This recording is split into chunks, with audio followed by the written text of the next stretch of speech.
Okay, fellas, hope everyone's doing well. Today we're going to talk about Section 10.4, and Section 10.4 covers really a couple things here. The election of 1860, kind of the crumbling of the Union, and the beginning of the Civil War. So, in 10.4, it's entitled Lincoln, Secession, and War. The three objectives are that students will be able to compare the candidates in the election of 1860 and analyze results. Students will be able to analyze why Southern states seceded from the Union. And three, you'll be able to assess the events that led to the outbreak of the Civil War. As I mentioned, kind of the main three topics we're going to cover in 10.4. The first one is the election of 1860. And right there you have a picture of the candidates in the election of 1860. There were four: Lincoln, Breckinridge, Bell, and Douglas. We'll talk about secession of Southern states, so meaning how the Southern states and when the Southern states and why the Southern states left the Union. And then also, too, we'll talk about Fort Sumter, which is really marks the beginning of the Civil War. Yellow slide coming right at you there. Why does this matter? And again, we've talked about really in the past couple of chapters that on numerous occasions throughout the previous 40 years, attempts were made to solve the issue of slavery through compromise. All right, Missouri Compromise, Compromise of 1850, the Kansas-Nebraska Act. But again, these compromises do not provide us a long-term solution for slavery. And again, this is because, for the most part, the major political parties are reluctant to take definitive stances on slavery. All right, and when Abraham Lincoln is elected president in 1860, he's running as a Republican. This really kind of brings this issue and brings the United States to a breaking point. And with the election of Lincoln, the South believes that their only course of action in preserving the system of slavery in their states is to break from the Union and to form the Confederate States of America. So just kind of giving you some background into the buildup of the election of 1860. And really, a lot of this is reviewed from the first three sections of Chapter 10. But as we know, the climate in the U.S. leading to the election of 1860 is very tumultuous. We're dealing with bleeding Kansas. We're coming off the heels of the Dred Scott decision. The Fugitive Slave Act, as we know, is very much unpopular in the North. And again, the South is concerned with the preservation of states' rights. And we say with the preservation of states' rights, that means that they are interested in states being able to, really, in the Southern states, being able to preserve the system of slavery, and they are worried about federal interference into what they believe are the rights of states to preserve their laws and preserve their way of life and preserve the system of slavery. One of the things that we want to mention here, and again, this is the first time we're going to see Jefferson Davis in our study of American history. Jefferson Davis is a Mississippi senator during this time, and basically he facilitates the passage of several resolutions. And resolutions are really like formal position statements made by either the Senate or the House of Representatives. And his resolutions that he authors and he kind of helps to work through the Senate state that the federal government could not interfere with slavery where it already existed, meaning it could not interfere with slavery in the South, and it could not limit slavery in the territories. Davis will eventually become the first president of the Confederate States of America. And also, to just have a few facts about Davis. So Davis is a West Point graduate. Again, he was born in Kentucky but grew up in Mississippi. So after he graduates from West Point, he is assigned to a Western fort, and really there he encounters Zachary Taylor, who we know as the kind of leader of American forces in the Mexican-American War, as well as our 12th president of the United States. Interestingly enough, Jefferson Davis marries Zachary Taylor's daughter, and Zachary Taylor was not too happy about this. He did not, again, his daughter Sarah had grown up, moving from place to place, really kind of the daughter of a military man, and he didn't think that this was the best environment to be married in and to raise a family. So actually, at that point, Davis decides to leaves the military. So he leaves the military, he marries Sarah, and he moves back to Mississippi. and his brother gives him land for a plantation. All right, and Jefferson Davis's plantation was named Briarwood. So a lot of times, plantations in the South they had names. For instance, Davis's brother, his was called the Hurricane. Andrew Jackson's plantation, as we know, was the Hermitage. All right, so again, plantations we sometimes have names, and Taylor's was Briarwood. They get married in 1835, and really, abruptly, Sarah dies. Sarah contracts malaria. She dies really only a few months after they're married, and she's actually buried with Jefferson Davis's relatives in Mississippi. Davis is eventually elected to the House of Representatives, and when the Mexican-American War begins, he leaves the House of Representatives to fight in the Mexican-American War, and he leads a group of Mississippians in the Mexican-American War. Davis fights at the battles of Monterey and Buena Vista, and he serves really with high distinction. He is considered to be a very good soldier, and actually he is wounded at Buena Vista. As we mentioned before, Zachary Taylor was not terribly fond of Jefferson Davis, but actually kind of after his service and what he sees at Buena Vista, says that, again, quote unquote, that his daughter was a much better judge of character than he was. All right. And Taylor actually rewards Davis in 1845 when he appoints him to the Senate for Mississippi when one of Mississippi senators actually dies in office. Eventually, Jefferson Davis will also serve as Franklin Pierce's Secretary of War, and then he will return to the Senate until Mississippi secedes from the Union. So getting into the election of 1860, and really those are your four candidates, as we mentioned: Lincoln, Bell, who's up there in the top left corner, Douglas down in the right-hand corner, and John Breckinridge in the bottom left there. The Democratic Party split along geographic lines when they could not agree on their position on slavery. So Democratic Party splits into a northern faction and a southern faction. The southern faction nominated, who was then the vice president, John Breckinridge, who, as we know, is a pro-slavery candidate. And the Northern Democrats nominate Stephen Douglas, who we also know is a pro-popular sovereignty candidate. We still had a few Whigs and a few Know-Nothings that were out there, so they team up and they form what's called the Constitutional Union Party. And they nominated John Bell from Tennessee, who, when it came to slavery, supported a protection of slavery where it already existed. But really, the Constitutional Union Party, they don't take a truly strong stance on slavery. Republican Party, all right, who we first saw in 1856 with their when they had John Fremont run for president, and as we know, they garnered a number of votes in the North and won 11 states. So in 1860, they nominated Abraham Lincoln, who had gained much acclaim through his run for Senate in Illinois and the Lincoln-Douglas debates. The Republicans, they call for an end to all slavery in territories. All right, so they were anti-popular sovereignty, and they did not believe that slavery should exist in any territory. But they called for a defense of states' rights and called for a protection of slavery in states where it already existed. So they were basically sending the message to the South that, really, we're not going to ask you to give up slavery. We just do not feel that it should extend into new territories. The winner of the election of 1860 is Abraham Lincoln, all right? And this is due to the fact that the Democratic Party splinters, all right? So the Democratic Party, they split their vote. The Constitutional Union Party, they also, John Bell and his group, they also do pull from the Democrats as well, too. And this allows Lincoln to win the election, all right? He wins 40% of the popular vote and 60% of the electoral vote.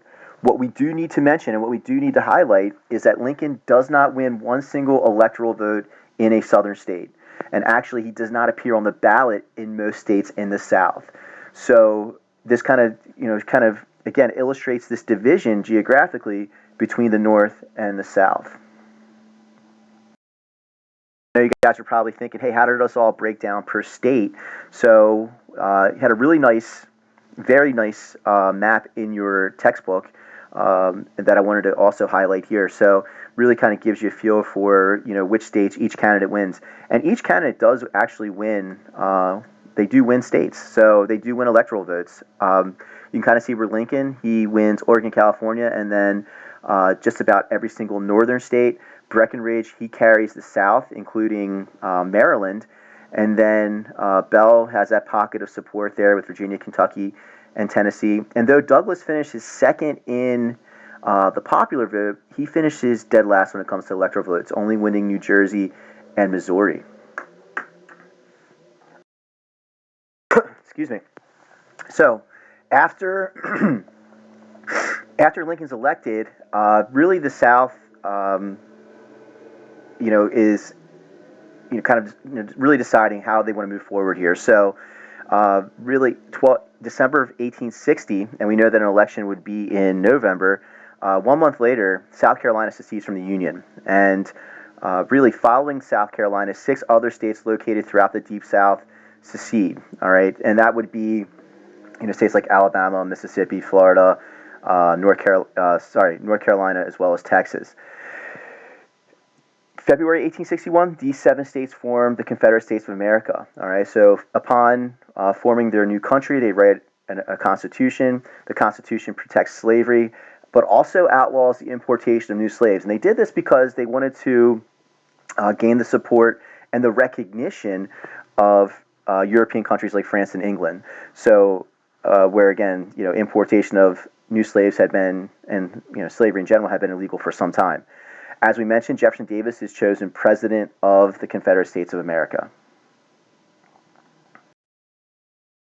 There are some attempts to save the Union, however, and the Crittenden Compromise is one of these attempts. This was a proposed constitutional amendment engineered by John Crittenden. So John Crittenden was a senator from Kentucky. He was a longtime politician. He'd actually been U.S. Attorney General at one point. He had served in the House. He'd served intermittently in the Senate throughout the early, first part of the 1800s. And basically, the Crittenden Compromise would have allowed slavery in territories located south of the 3630 line. So really in line with the Missouri Compromise. And also, the Crittenden Compromise would offer financial compensation to Southern slave owners for their escaped slaves who were not returned to them. This is opposed by Lincoln because, as we know, the Republicans are against any kind of slavery in the territories, and this measure fails narrowly in the Senate. So, again, this kind of last-ditch effort to try to save the Union fails. But also, too, James Buchanan, who we know was elected president in 1856, really does not make a serious attempt to save the Union in his last days in office. And, again, generally, Buchanan was a weak president, and, he kind of, says that, hey, I don't have any kind of constitutional ground to stand on to try to make the South stay in the Union. So again, Buchanan, where he might have been able to kind of step in and try to make an attempt to save the Union, decides against this in his last days in office. So the beginning of the Civil War here. So Lincoln takes office in March of 1861, and at this point there are, again, 7 states that have seceded from the Union. In his inaugural address, when before he takes office, Lincoln, again says that we will not interfere with slavery where it already exists. All right, but again, my job is to preserve the Union. So again, he kind of, he makes this statement again, saying we're not trying to take slavery away from the South. We're just trying, again, we're trying to preserve the Union. And really, this is kind of where he gives his famous, his famous line, the "better angels of our nature" line in his inaugural address, which you can see here on the right, and basically saying, again, war is not the answer. There's not going to be war unless the South fires the first shot, and that we have to appeal to the better angels of our nature to try to find a solution to the issue of slavery and prevent the country from being split in two. Now, when this original states secede from the Union, the 7 states secede from the Union, there are still Union forts that are in the South. So the Union is able to capture all before Union forts in the South after the first 7 states secede. Fort Sumter is still one of these Union forts that is in the South that has not been captured by the South and has not been turned over by the Union. So Fort Sumter is actually a fort that sits in the harbor of Charleston, South Carolina. Again, it was built after the War of 1812 because there was a belief that coastal cities in the United States needed to be defended, and that there was a lack of defense at that time. And again, kind of with some of the battles that were fought during the War of 1812, Fort Sumter is kind of like a similar, it could serve a similar purpose to what Fort McHenry serves in Baltimore, where again, it protects the harbor and it protects anybody from getting into the harbor of Charleston, South Carolina. Basically, by April of 1861, the fort is running low on supplies. All right, so they're running out of supplies. They're appealing to Lincoln to resupply them. But really, the South has said, if you try to resupply any of these forts, we're going to see that as an act of war, and at that point, we're going to attack those forts. So Lincoln kind of is walking a fine line here. He's kind of deciding, hey, what do I do? So what he does is he notifies South Carolina that he was going to resupply Fort Sumter. He says, I'm not going to send arms into Fort Sumter, but I'm only going to send food into Fort Sumter to resupply the soldiers that are in the fort. South Carolina sees this as an act of war, and then when Lincoln tries to resupply, South Carolina orders the fort to surrender. When the fort does not surrender, they open fire on the fort, and then eventually the fort does surrender to the South when they run out of ammunition. There are actually 0 casualties during the battle, though. All right, and Robert Anderson is leading the Union forces at Fort Sumter, and Pierre Beauregard, P.T. Beauregard, leads the assault on Fort Sumter from the shore in Charleston. Interestingly enough, when the fort is retaken eventually at the end of the war, Robert Anderson comes back and kind of runs the American flag up the flagpole at Fort Sumter. So kind of a cool fact there. And then kind of post Fort Sumter, after the fall of Fort Sumter, Lincoln, this is where Lincoln calls for volunteers to fight the Confederates. So he calls for 75,000 volunteers to fight the Confederates. Again, this is kind of seen as an act of war. And after Lincoln calls for these volunteers, 4 more states secede and join the CSA. So on the right here, it doesn't, not really of great quality, but you get a good feel for kind of how the country breaks down here. So the yellow states are the Confederate states, and then the green states are border states. All right, so Maryland is actually a border state. So these are states that remain in the Union, all right, but border the Confederacy. Okay, so that's Maryland, that's West Virginia, and West Virginia actually secedes from Virginia when they secede from the U.S. Following Fort Sumter, Kentucky and Missouri. All right, and then your Union states are in the blue. All right, so really your northern states, and then you have Kansas as well as Oregon and California. Fort Sumter does mark the official beginning of the American Civil War. All right, and both sides predict that it's going to be a short fight. This is going to be over within a couple of months, but as we know, this will prove to be a severely poor prediction, and the war will drag on really into April of 1865. Actually, the war will end at Appomattox Courthouse on April 9th of 1865, which is actually coming up here in the next week. So I hope you guys enjoyed the lecture here. Hope you find it helpful. Judging by the number of views on it, we're just about to break the internet here on YouTube. YouTube people actually called today and said, hey, can you slow it down, because you have just so many people checking out these PowerPoints and these lectures that we can't really handle all the traffic. So just kidding there. All right, but hopefully you guys are finding this helpful. All right, and take a quick look for the assessment to follow for Chapter 10.